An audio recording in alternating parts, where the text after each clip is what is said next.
the hostage in that braid shop because she was trying to finesse $50 more. So we heard about that story, been talked about. I ain't get a chance to talk about it yet. And we also heard that 3 people got arrested for that. Cool, right? My thing is, I think they should get deported. I ain't gonna lie. I think they should do about 3 years in prison, then get deported back to their homeland. I think they shouldn't have no bond. Thank God they don't have a bond, but I don't think they should ever have a bond. I think they need to be locked up first. First and foremost, they need to go through the United States prison system, right? Because that's going to be the last bit of luxury that they going to have. Because keep in mind, black people, prison in America is better than being homeless in Africa. Let me say that again. Prison in America is better than being homeless in Africa. They're going to have 3 meals a day. They're going to have some commissary and everything. But they're going to be the last bit of luxury they're going to ever see. Because once they get done with their time, they get to go back to Africa. I don't understand why you're going to behave like that. A lady send you a message. She have a proof. She asks you, if you do this type of hair, how much you charge? You said from $200 going up. She said medium, this type. You said that one is $200. She asked you, I get off from work 4 o'clock. Is that okay? You said yes. You gave her address. She came there. You did the hair. After you finished the hair, she gave you $200. You said, I use human hair or something, so it's $250. Now, every video that I've seen, Americans are saying that we Africans, we never love them, so they should kick all of us out. You see your greediness has come to us to worry us. People are going into your salon making a video. They are saying that you guys are not citizens. So they are right now they are doing that. They should deport you guys. You come all the way from Africa to somebody's country. The opportunity that you are even having here in our own country, we even get that kind of opportunity. The support that this country has supported us in our own country, we don't even get it. You are able to open salon here. You are working. Nobody trouble you. You talk to the lady. Your conversation is here. Why do you want to steal from the lady? $50. You see your life now.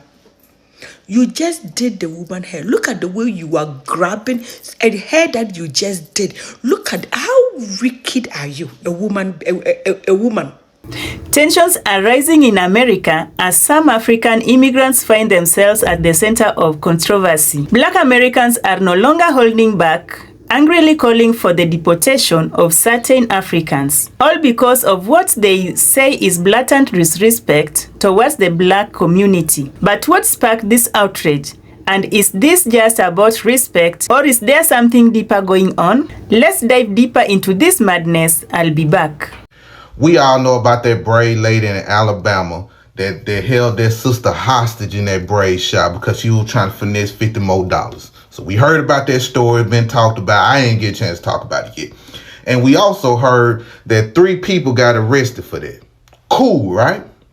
My thing is, I think they should get deported. I ain't gonna lie. I think they should do about 3 years in prison, then get deported back to their homeland.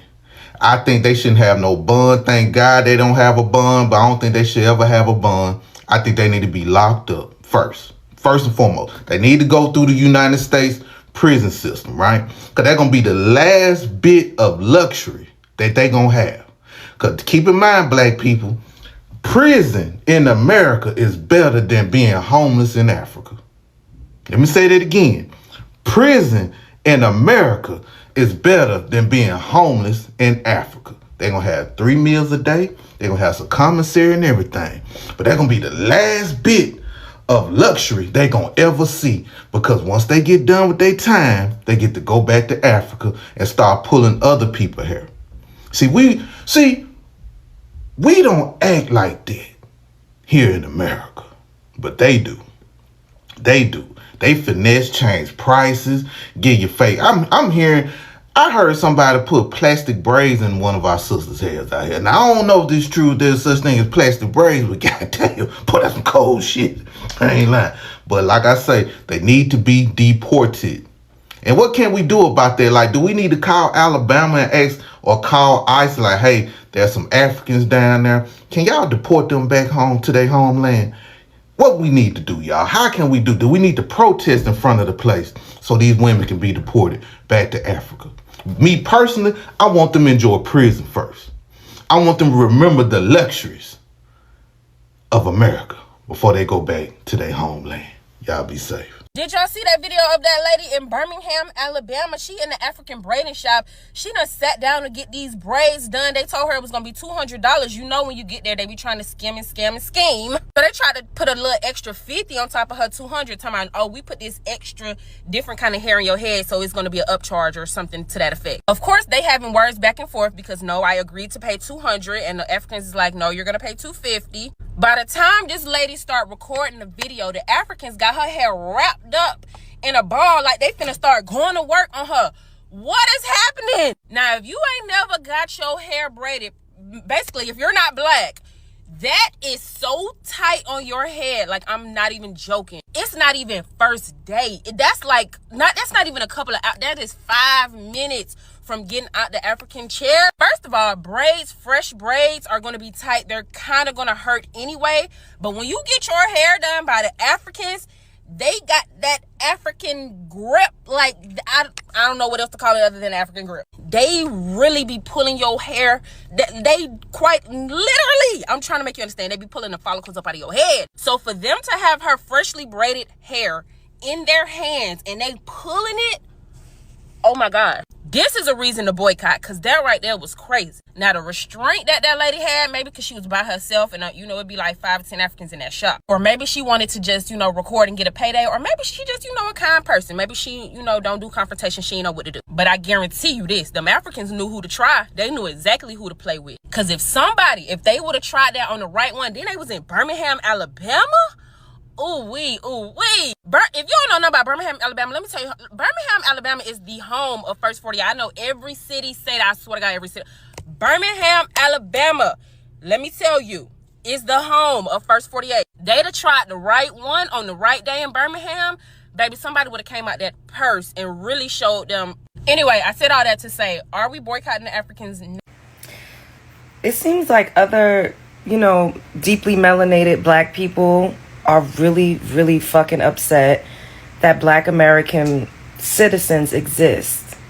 Like, ones that were actually born here, that have a lineage here. Like, I keep seeing videos of them saying, oh, you're next. And shouts out to Leo. I saw his video where he was responding to, I'm guessing she was a Caribbean, saying, your president doesn't like you. Y'all gonna be back picking cotton. He gonna get y'all out of here next. And it's like, he literally said that we built this country.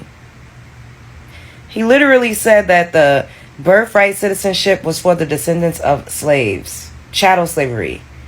Y'all are so butthurt that we cannot be deported. Then they were like, oh, because when it's time for y'all to get out of here, y'all ain't going to have nowhere to go. Get out of where? Where they going to send me? Georgia? South Carolina? Y'all do know that a lot of us literally still to this day own land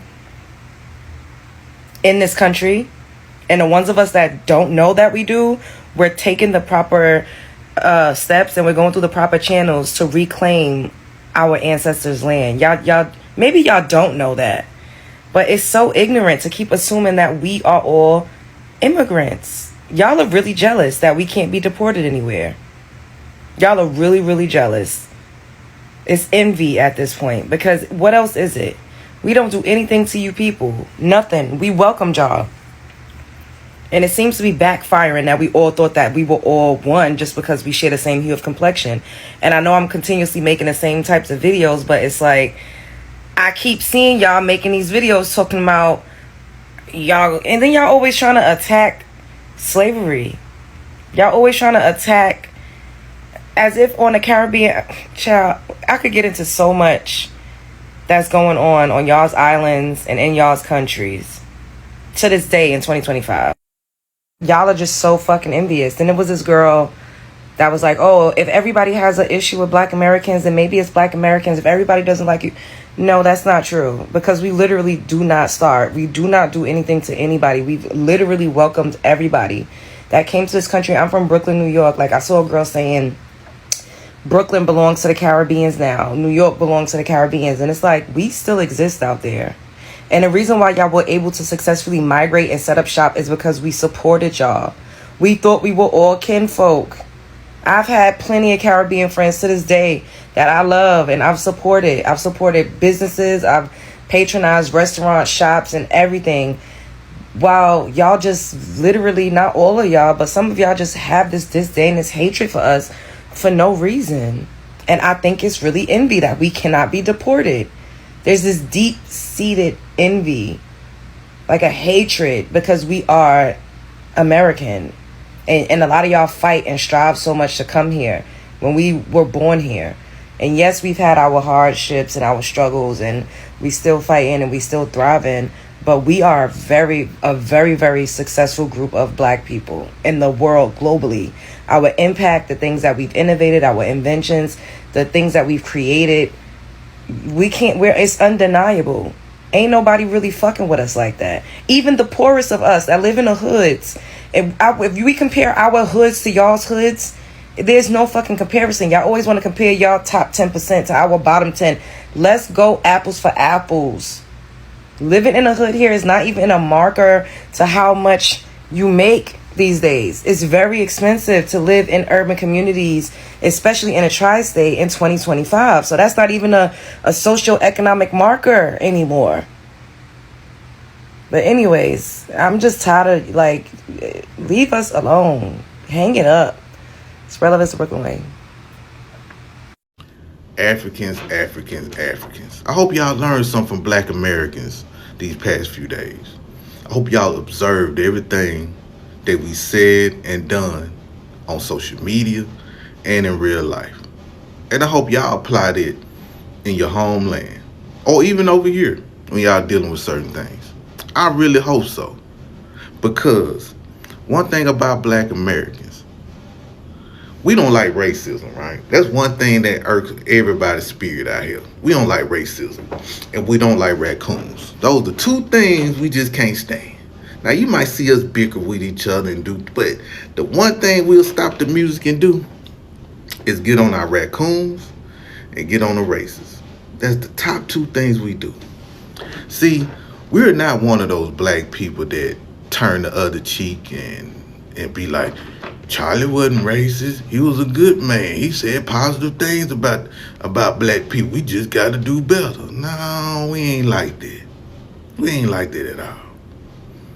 Then one thing about Black Americans, when we do see Black people like that are raccooning for white mom and white daddy there, because we do have domestic coons in America. We do.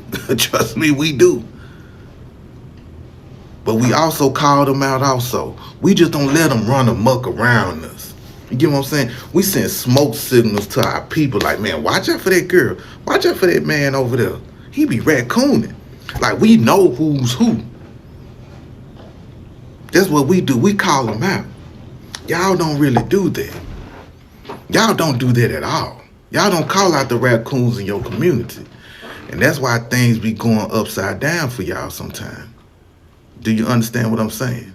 So hopefully, y'all learn something from us. Because one thing about Black Americans, out of everything you might see us beef with, you might see the Black LGBT, the Black feminists, Black men that support only Black men, the radical people, whatever type of people you see. For some odd reason, when it comes to YT people, we all be on the same page. Now, we might have different ideologies about each other, but we all on the same page. And the ones that are not on the same page, we call them out. So Africans, I hope you learn something. Because when we be talking about you Africans a lot, we be talking about y'all raccoons that come over here. Then the ones that are not raccoons don't say nothing like, hey, that's a raccoon. Y'all don't tell us that. Y'all don't mention that. Y'all just let the raccoons run amok and have all these raccoon babies around here. We got to deal with that. Then when we get on them, then we mad. Then everybody mad at us. everybody say we xenophobic, and we're really not. But anyway, y'all be safe. Mama gifted hands. Did you honestly think that your business gonna be back up booming and operating like it's supposed to after what you done did to this customer? Because how in the hell you go from confirming that the braids is $200 and then you're gonna tell the girl it's gonna be $250 instead? Make that make sense. When I saw that video of her having a nice full grip of the customer's hair, all because she won't give her the extra $50, even though it has been confirmed that the braids was gonna be $200. Like, when I tell you the customer had a lot more patience than anybody, especially myself, even though she was able to get actual footage, and yes, they was going back and forth because, baby, it would take everything in me to drag her ass on the ground. There ain't no way you're going to have my hair locked up like that and trying to get $50 out of me, because it is not that serious. Because one, you didn't told the girl in the text message, we saw the screenshot, the text message saying that those knotless braids, Bohemian knotless braids was going to be $200, and you want to charge her an extra $50 because of the type of hair you was using. It was human hair you had used. Why don't you just tell her that before you even put it in? I mean, isn't that the confirmation? See if the customer still want to put the type of hair that you had chose to put in her head. Like, why would you hold her hair like that, and then all because you can't get $50 out of her? And then not only you was holding the girl's head like in a nice grip, y'all actually locked her inside the shop so she won't go nowhere. So not only you got charged for assault, but you also got charged for kidnapping. So not only you end up getting arrested, now you two other employees that got arrested as well. So, and then now people really boycotting your shop, and then your business gonna be going down the ground because there's no way in hell that you gonna come out of this. This is really bad business for you, hon. Now, I never got my hair braided from an African shop, but I have heard that some Africans are known to do that. A lot of times they do tend to get physical, and they do have attitude. Some of them, not all of them now, so don't come for me when I say all of them. I say some of them. Some are known to do that. So, but this right here is ridiculous, and I'm actually glad that she did press charges. They are locked up right now. I hope they got their paperwork up and in order and all of that, because this is not going to look good for them at the end. And this is actually a felony charge, what they didn't do, especially considered definitely a kidnapping charge on top of that. So yeah, this you really down bad for what you did. And I know the customer is for sure is going to sue Mama's Gifted Hands for what she did, because even if the service itself is $200, if you, and the type of hair that you was going to put, the type of human hair you was going to put in her head for the curl pattern, you could at least ask her this going to be an extra $50 and see if the customer is okay with that. I mean, get a confirmation from the customer and see if she's okay to pay the extra $50. But according to the text messages, you told her that it's going to be $200 to get the Bohemian knotless braids, and that was agreeable. And I'm actually glad that she did show the cop that and she did show that she did pay her for those $200 for that service. And Kyle was like, well, she paid for the service, so and then I hated that most of her hair got pulled out. So yeah, this is not gonna end well for Mama's Gifted Hands. So I already know her shop probably gonna be closed down. She gonna lose a lot of customers. She got a lot of bad reviews. So this is a lesson learned for her. And yeah, they're down bad. But if y'all see that news that's trending about Mama's Gifted Hands in Birmingham, leave a comment below and tell me how you feel about it. Greetings, everyone. Well, guess what? The African braiding shops are once again in the news, and I'm talking about the literal news. Most of you, I'm sure, have already heard about this story, but for those of you that have not, this young lady here, Jessica Odom, to Mama Gifted Hands in Birmingham, Alabama, to get her hair braided. And it culminated in her being kidnapped, literally locked in the shop. They would not let her go. They pulled her braids out of her head, threatened to shoot her, and it culminated into an arrest of the owner of the shop and 2 of the employees. I'll let you watch the clip and I'm going to come back with my commentary. A Birmingham woman says what should have been a simple, relaxing trip to get her hair done ended with her locked inside the salon and assaulted. This entire ordeal caught on video, and that video has now gone viral on social media as the woman demands justice. I just wanted to get my hair done and I wanted to go home. For Jessica Odom, it's not the hairstyle she'll remember. It's what happened after the appointment. I done paid you exactly what you asked for. Let my hair go. I don't care. Let my hair go. I don't care. She says she walked into Mama Gifted Hands expecting a quick appointment and walked out shaken, confused, missing a piece of her hair and holding a video she'd never dreamed she'd need to record. I looked in the mirror. I loved my hair. And I went in my purse. I grabbed the $200 in cash and I gave it to the braider. She started speaking in their language, which I don't know what ethnicity they are, but she went over to the owner, which they refer to as Mama, and she gave her the money, and then she hopped up and she was like, no, this is $200. Odom says everything started normally. A few texts, a clear plan, and a $200 agreed upon price. Let my hair go. We cannot leave you because I'm finna sue you, bro. I'm finna sue you. Okay, I'm gonna shoot you too. I said sue. But once the stylist was finished, she says the tone shifted. Odom says suddenly the stylist demanded more money, and that's when everything changed. She told me to just give her $30 and I could leave, or if not, go sit in the chair and we'll cut the hair out. I said, you're not cutting my hair out, and I'm not giving you anything extra. I paid you your $200. I'm leaving. She was like, no, you're not leaving. So she turns and she locks the door. She says she spent nearly an hour struggling with 3 women, calling police as she tried to get out. We went to the salon for their side of things. They declined to comment. Here is the conversation up close. She asked for $200. So why would you lock that girl in that salon and tell her to give you $30 more? Point blank, period. That's the shit they do in Africa. Let me say this first. In America, we agree upon a price in the beginning, and that's it. Now, if someone adds on services spoken about up front, they tell you, look, this is an add-on. If you do this, if you do that, that's an add-on. It's going to cost extra. And you agree upon that stuff up front. But not in Africa. Let me tell you, they will tell you that is this price.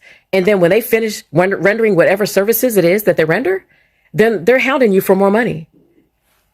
And not only for that, the cost of that, but also if they have to go to you, you have to pay for transportation to and from for them to get to you and for them to go back to where they came from. And then depending upon what you tell them about you or how well you're dressed, your hair is looking nice, whatever, or whatever they've gathered about you, the price will go up exponentially. And then first and foremost, if you have an accent and you're obviously not from there, the price is going to go up higher. It's not going to be the same. So we don't do that in America. Everybody pays this price. This is the price that's set, and this is the price you pay. And it doesn't matter how well you're dressed or if whether we perceive you have money or not, that you're going to be charged more or less or whatever. But in Africa, that's just how it is. And I guess they didn't realize they can't do that ish in America. We don't do that. That's dishonest, if you ask me. Because at the end of the day, you don't know how much money I have in my pocket just because I'm looking nice that day. And see, when this lady and some of the other ones were talking about boycotting the African braiding shops, everyone went wild, including people from America, people of different races. And they targeted us, saying, oh, these Black Americans are this and they're that. But see, y'all don't know the disrespect. You have no idea of the disrespect that we Truth be told, that is exactly what the boycott was about, is the blatant disrespect against us in our own land. We are tired of immigrants coming to America and disrespecting us. And contrary to what some people believe, it wasn't just the Africans that were being targeted. A lot of our people actually even decided they weren't going to buy from the Asians or even major store chains like Target and Walmart. So no, it wasn't just Africans that were being targeted. And a lot of people said, you see, it is very, very important to respect your host. Okay? It is very important to respect your host. And if I say respect your host, it means that if you are not from that place and you move over there, irrespective of anything, I am not saying take crap, but respect your host. I see a video of some African lady pulling the hair of a Black American. I don't even want to go to into the deals yet. Whether she promised to pay $200 and later you wanted to add up or whatever it happened. Even before I try to understand, it is wrong. It is wrong. And this is not the time people will have to come up and say, oh, but we are all black people. No, we are not. We are not all black people, or we are not all Africans. And this is what I keep talking about in my community. If there's no respect, if there's no accountability, if there's no responsibility, if there's no integration, do not speak unity with me. So I'm glad that you made this comment. It's really important to understand that for people that remained in the motherland, Africa, or even people that have always been in the Caribbean and haven't left, they are the majority where they're from. So I'll use my home country, even though I'm a black Brit, I was born in the UK, I'll use my home country, Nigeria, as an example. In Nigeria, there's hardly any non-Nigerians. The majority of that population are black people. So imagine that's where you were born and that's where you grew up. And if you live in the villages or some of the more remote places, or even some of the cities where tourists don't really come to, you may have only seen white people on TV and you've never actually had an interaction with a white person before. So as far as you're concerned, you're the norm. Everyone around you looks like you. There's no black, white, Asian. It's just we are all the same. We are all African. We are all Nigerian here. That's it, right? So when you leave your country to go to another country where you are now the minority and the majority are labeling you, you're going to struggle to identify with that, because where I'm from, this label doesn't exist. I think it's important that you understand the context of the people that are sharing their experiences with you, as opposed to applying your context to their life. Guys, welcome back, and if you are new here, please subscribe. In recent months, the incidents have surfaced where some Africans living in the US use derogatory language against African Americans, spread stereotypes about black communities, actively distance themselves from black culture and struggles. These actions didn't go unnoticed. Social media exploded with calls for accountability, debates, and even heated confrontations in the communities. Many black Americans are saying, if you don't respect us, you don't deserve to stay. This anger stems from decades of shared struggle and contribution that black Americans have made to US society, while some Africans allegedly fail to recognize or respect the legacy. The key points driving the backlash are recognition of shared history, demand for mutual respect, frustration at perceived arrogance or ignorance. Some communities even went as far as demanding deportation, arguing that respect is not optional, and those who refuse to acknowledge the struggle and contribution of black Americans should not remain in the country. We need to understand that deportation is extreme for disagreements or disrespect. Africans also face their own struggle in America. Dialogue and education could resolve tension without force. But debate has clearly highlighted a cultural and generational divide, and it is forcing both Africans and African Americans to confront uncomfortable truth about respect, identity, and solidarity in the US. This controversy is bigger than a few online arguments. It raises crucial questions like, what does it mean to be black in America? How do immigrant communities integrate while respecting those who came before them? Where is the line between cultural pride and disrespect? Now, experts say this is a wake-up call for communities to engage, educate, and bridge gaps before tensions escalate further. So, while some black Americans angrily call for deportation, I think the underlying issue is clear. Mutual respect and understanding matter. Whether it leads to stronger unity or deeper division, one thing is certain. These conversations are forcing everyone to rethink what it means to coexist, respect, and support each other in America. So the question now is, will Africans in America step up to build bridges, or will this controversy grow even larger? What do you think? Please drop your thoughts in the comment section below. This is Mercy Realities.